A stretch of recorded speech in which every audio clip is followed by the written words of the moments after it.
La troisième façon de travailler que je vais vous montrer, et non la moindre, ça va être l'utilisation uniquement de la résine médium. Souvenez-vous, colle ou résine, c'est la même chose, ce sont des éthyles cyanoacrylates. Donc, je vais ouvrir ici. Et pour cette fantaisie, je vais prendre tout simplement une poudre blanche naturelle. Elle laisse très peu de couleur blanc, mais c'est vraiment parfait pour ce que je veux venir faire. Donc, ici, je vais commencer, et comme je vous ai dit, je vais toujours avec la résine médium. Je la mets même ici sur le côté pour que vous voyez que c'est bien toujours la médium que je prends. Je vais juste tasser ça. On vient placer sur toute la surface de l'ongle une couche de résine médium. Si vous voulez tremper, vous trempez. Si vous voulez saupoudrer la poudre, à vous de voir ce que vous désirez faire. Ici, on va tout simplement saupoudrer. Et comme je vous dis, elle ne laisse pas vraiment de blablabla. Hein. C'est un petit peu une petite touche de blanc, tout simplement. Donc, je reviens avec la résine médium. Une seconde, push. On s'assure que rien n'est collé tout autour. Si vous le voulez, vous pouvez toujours retirer un peu de poudre avant de venir imbiber. C'est vous qui décidez. Je reviens avec la résine médium.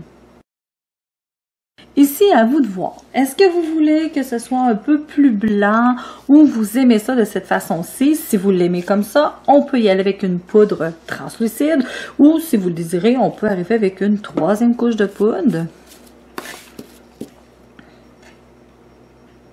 qui va venir nous donner un petit peu plus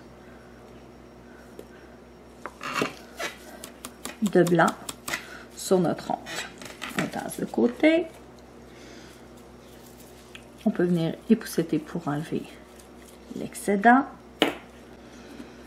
Je reviens toujours avec ma résine médium et on vient imbiber le tout. Et je viens faire durcir avec mon catalyseur. Donc ici, moi, j'ai besoin d'un jet. Comme je vous ai dit, pour d'autres marques, ça peut être 2 jets. Faites attention, renseignez-vous sur les produits que vous utilisez pour savoir combien de jets de catalyseur que vous devez mettre. Pendant que ça sèche, je vais tout simplement ramasser ma poudre et je vous reviens, ça ne sera pas bien long. Maintenant que mon environnement de travail est ramassé, je m'en viens faire le limage pour retirer toutes les imperfections.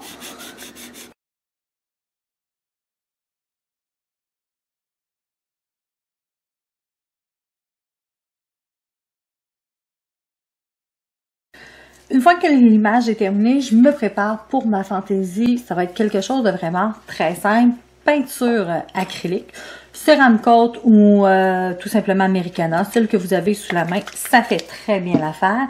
Et je vais venir chercher quelques petites pierres décoratives. Ici, ce sont des hobbies qu'on appelle, donc ce ne sont pas des clairs. Si on les regarde, elles sont un peu iridescentes.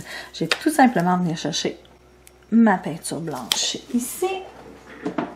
Je vais sortir un pinceau à pointe fine. Ici, vous le trouvez Amazon, Internet, vous allez le retrouver, bien sûr. C'est pas un pinceau d'extrême qualité, mais ça fait bien pour les petits travaux.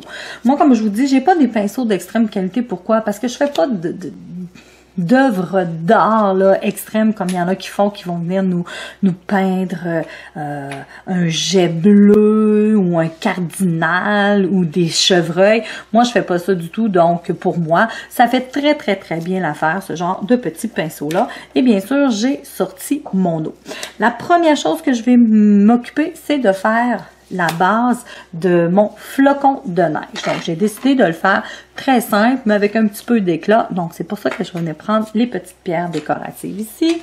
Je vais prendre mon bâton d'oranger et je prends toujours la résine médium. Donc, je vais venir placer la résine médium ici pour pouvoir placer mon flocon de neige à cet endroit-là à peu près. Donc, je vais venir chercher une première pierre pour faire le centre. Et je vais venir disposer 5 petites pierres autour.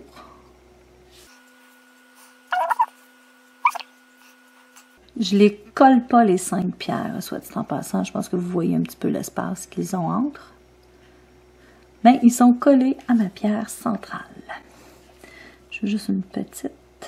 Je veux pas une moyenne, une petite. Parfait. Donc le cœur de mon flocon est fait. Je vais refermer tout ça. Et je m'en viens avec ma peinture acrylique. Et j'ai bien sûr de l'eau, les filles. Toujours parce que j'ai besoin de diluer un petit peu. Je veux pas que ce soit trop épais. Je vais être capable de bien dessiner. Même si c'est simple, il faut que je sois confortable. Oups. Donc, je prends un petit peu d'eau. Je mets ça de tout ça. Je vais juste passer ça ici. Et je viens chercher un peu de peinture acrylique. Et je vais venir dessiner tout simplement des petits crochets. On part ici comme un point virgule, comme une virgule dans le fond. Si vous voulez le dessiner autrement, à vous de voir, là. C'est vous qui décidez. Moi ici, je vous suggère. Vous savez, les flocons, hein, c'est pas tout pareil. Il y a différents flocons. Donc ici, c'est votre imagination. Si vous voulez le faire autrement, c'est vous qui décidez. J'ai nettoyé mon pinceau parce que j'ai fini avec lui. Faites attention de ne pas ébouriffer vos poils. Tout ce que je fais, c'est que je prends mon eau et je viens tourner dans mon papier pour être sûr et certain que je ne briserai pas les poils. Hop, regardez, tout simplement comme ça. Que je ne briserai pas les poils de mon pinceau. Et on resserre tout ça. Et je vais aller chercher maintenant un dotting tool. Pourquoi? Eh bien oui, je vais faire des petits points. Ça va être très simple. Petit point. Je vais rajouter un petit point ici. Poup.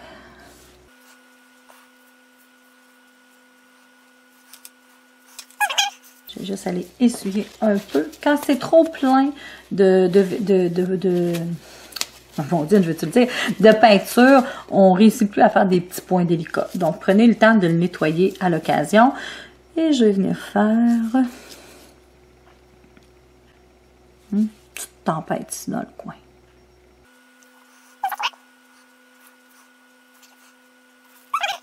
Un flocon nouveau genre. Ici, les flocons, là, vous auriez pu aussi prendre des autocollants comme j'ai fait tout à l'heure, mais laissez aller votre imagination. Il n'y a rien de précis. On est en fantaisie. C'est votre création aussi qui est ici. Donc, laissez-vous aller. Vous n'êtes pas obligé de refaire ce que quelqu'un a fait exactement. Laissez aller les choses. Laissez-vous aller un petit peu. Je suis certaine que vous allez réussir à faire de quoi de très joli. Faites-vous confiance, les filles. Donc, si on laisse sécher comme il faut, généralement, la peinture acrylique, c'est très rapide à sécher. C'est pas vraiment long. Que tout est sec, je vais prendre la résine de finition UV. Je vais venir en placer sur toute la surface. Et on va venir faire durcir 15 à 20 secondes sous la lampe UV ou DEL. Je reviens pour ma deuxième couche de finition.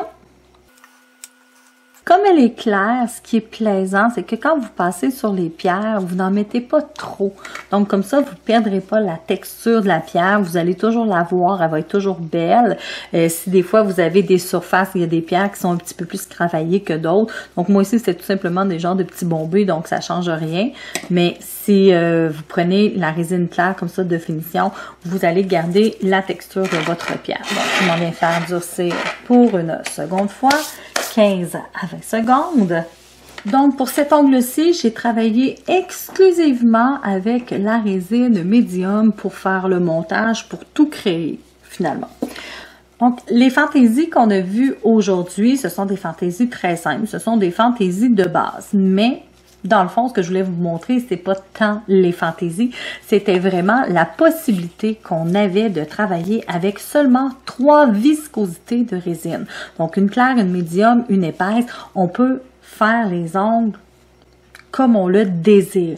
Donc ici, c'est une question de goût, c'est une question de feeling. Est-ce que vous préférez travailler seulement avec la médium? Est-ce que vous préférez travailler avec de la résine médium et de la claire? Ou vous préférez la épaisse et la claire? C'est à vous de voir. Dans un cas comme dans l'autre, on arrive à de très beaux résultats avec une belle solidité dans un cas comme dans l'autre. Ça ne change strictement rien.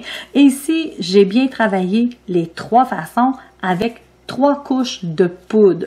Donc, ça se travaille très bien. Il y en a des fois qui ont peur de mettre 3 couches. Non, on peut le faire. C'est sûr qu'on peut venir aussi faire des structures un peu plus élaborées.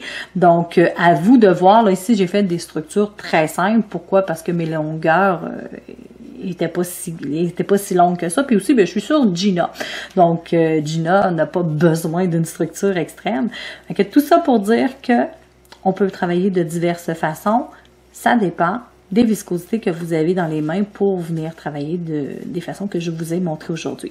Si vous voulez en savoir un peu plus, si vous recherchez à suivre une formation en pose d'ongles pour connaître l'arrière-scène, hein, je vais dire, c'est pas pour connaître les étapes, pour savoir qu'on met de la colle, telle résine, telle poudre à tel endroit. C'est vraiment de venir apprendre des connaissances plus profondes. Pourquoi qu'on ne touche pas la peau? Oui, on sait qu'il y a des décollements, mais il y a aussi d'autres raisons. Comment on fait une bonne préparation des ongles? Comment on vient créer les structures, comment on vient faire un bon limage efficace, bien évidemment. La structure aussi pour des ongles qui sont beaucoup plus longs, donc des structures avancées, la perfection des formes. Donc, je vous invite à venir visiter le site web de rougevernis.ca pour découvrir les formations que je vous propose, ou vous pouvez tout simplement venir directement sur la page Facebook et vous allez les retrouver également. Sur ce, je vous souhaite une excellente journée et au plaisir de vous revoir les filles. Bye! J'espère sincèrement que vous avez apprécié le tutoriel d'aujourd'hui et que vous en avez découvert un petit peu plus sur la technique de résine. Si vous désirez en savoir davantage et comprendre un peu plus la technique de résine et poudre, je vous invite à communiquer directement avec moi en m'écrivant un message privé à partir de la page Facebook de Rouge Vernis. Ne vous en faites pas, c'est moi qui vais vous répondre, c'est sûr et certain. Pour celles qui sont passionnées par ce métier ou passionnées par le nail art et qui aimeriez vous lancer dans cette carrière, vous pouvez toujours vous rendre sur le site web de rougevernis.ca pour découvrir les formations que j'ai à vous offrir ou tout simplement de suivre le lien qui va être dans la description de cette vidéo. Donc comme ça, vous allez pouvoir vous rendre directement sur la plateforme en ligne de Rouge Vernis et avoir quelques réponses à vos questions. Si vous le désirez, vous pouvez toujours m'écrire un message privé sur la page Facebook de Rouge Vernis, un courriel ou encore prendre le téléphone et m'appeler directement. Ça me fait toujours plaisir de vous répondre. Sur ça, les filles, moi je vous souhaite une excellente journée et je vous dis à notre prochain tutoriel nail art. Bye bye!